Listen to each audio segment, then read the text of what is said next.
So, as you guys might have heard, Michael Jordan is selling his stake in the Charlotte Hornets. And with that being the case, Fox Sports analyst Colin Cowherd took this as an opportunity to bash MJ and his basketball legacy. And as we come to see very quickly, Cowherd's critiques of MJ are pretty flimsy and downright laughable. Michael Jordan in talks to sell his stake, majority stake, in the Charlotte Hornets. Now, I would say this, I was as big a fan as anybody of Michael Jordan. But lost in all of this, in the highlight culture, you never see Michael's misses. It should be noted, he didn't win squat before Scottie Pippen. Now, stopping Cowherd right there, first off, I gotta address the notion that fans don't know, discuss, or acknowledge Michael Jordan and his failures. This narrative might have worked in 1999 with dial-up internet and very limited resources. But nowadays, everybody has a phone, access to the internet, to watch the games and look at the stats. If you're a hardcore basketball fan, know the history of the game, Michael Jordan's failures are very well documented. Even looking at Jordan's own documentary, that being The Last Dance, it was thoroughly explained Michael Jordan, pre-1990, had tons of failures, whether it be versus Larry Bird in the Celtics or Isaiah in the Detroit Pistons. And in that documentary, they even went in depth talking about 95 and his loss to the Orlando Magic. So if you're someone like Colin Cowherd pushing this narrative, either one, you're a moron, or two, trying to deceive people on purpose and push your own personal agenda. And one thing Cowherd said at the very end of that clip is that Jordan without Scottie Pippen didn't win squat.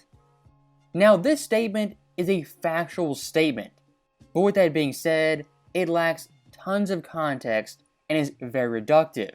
As looking at Jordan's early career, before Scottie got there, he only played 3 seasons, with one season him missing 60 plus games.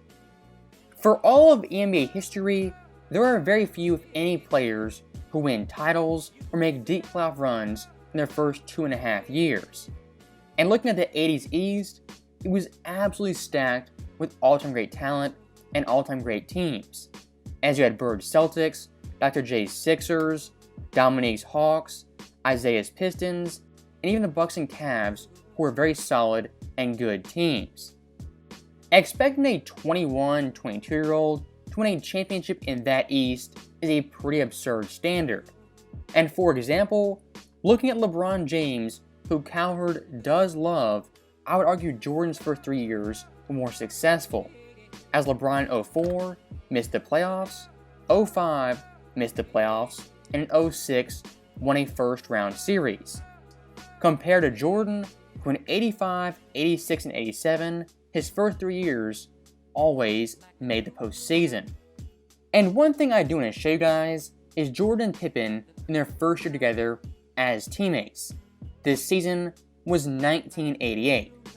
Jordan that year averaged 35 points, the most in the NBA, 3.2 steals, also the most, 1.6 blocks, the most for a guard, 1 MVP, Defensive Player of the Year, All-Star Game MVP, was first team All-NBA, first team All-Defense, had the most 30-point games, 40-point games, and 50-point games.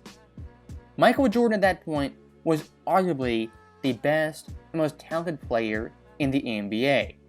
Compared to Scottie Pippen, who in his first year with Jordan averaged 7.9 points, he started 0 games and only played 20.9 minutes, which is the 8th most on the team. And looking at their first playoff series, Michael Jordan averaged 45.2 points, the highest ever in a single series in NBA history. And versus Cleveland, he had back-to-back 50-point games. At that point, the only player to ever accomplish that. If you think Scottie Pippen in 1988 was the so-called reason Jordan won, you're out of your mind, as Scottie in that series averaged 10.6 points to MJ's 45.2. It should be noted, he didn't win squat before Scottie Pippen. He just scored a lot and alienated teammates. He failed in baseball. He failed badly with the Wizards. He failed with the Hornets. Michael Jordan, take away David Stern, Phil Knight, and Phil Jackson, is a really, really talented basketball player that probably ends up averaging more points without the titles. Now, this right here possibly is the peak of insane hypotheticals, as what Cowherd is doing is stripping Jordan of any player, any person who helped him along the way. And why these blanket statements are so outlandish is because quite literally they apply to every player in the history of team sports. Well, you know, Larry Bird, without Kevin McHale, Robert Parrish, Casey Jones coaching him, and Red Auerbach as the GM, he wouldn't have won anything. You know, that Magic Johnson guy, he's a great point guard. But without Pat Riley, Kareem, and Jerry Buss, he wouldn't have done squat. And you know, that LeBron James, he's a tremendous talent.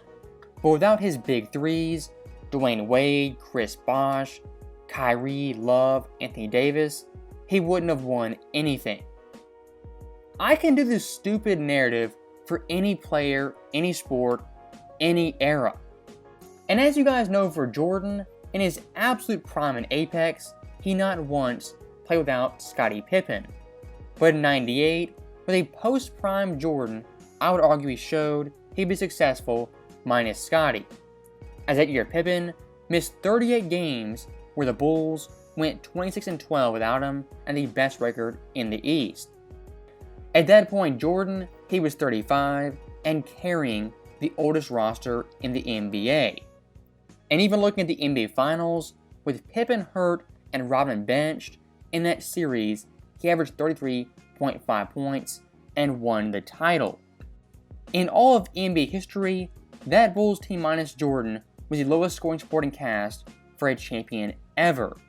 In addition to that, they are still the oldest team ever to win a championship. That '98 season, at the very least, shows Jordan could have been successful managed without Pippen in his prime. Love Michael to this day. But LeBron, that's where these two aren't remotely close. LeBron, everybody that plays with him, everybody is better. He even worked with an old crazy J.R. Smith. He made Kyrie work. Kyrie hasn't worked with anybody. He couldn't work in Boston, didn't do squat at Duke, was a disaster in Cleveland. Brooklyn was a tire fire. How's it working in Dallas? LeBron worked with Kyrie. You can compare these two all you want. They're different people. They have different games. But LeBron's personalities become his game. Now, Cowherd in that clip brought up LeBron James making his teammates better. And what he said very clearly is LeBron makes everyone better.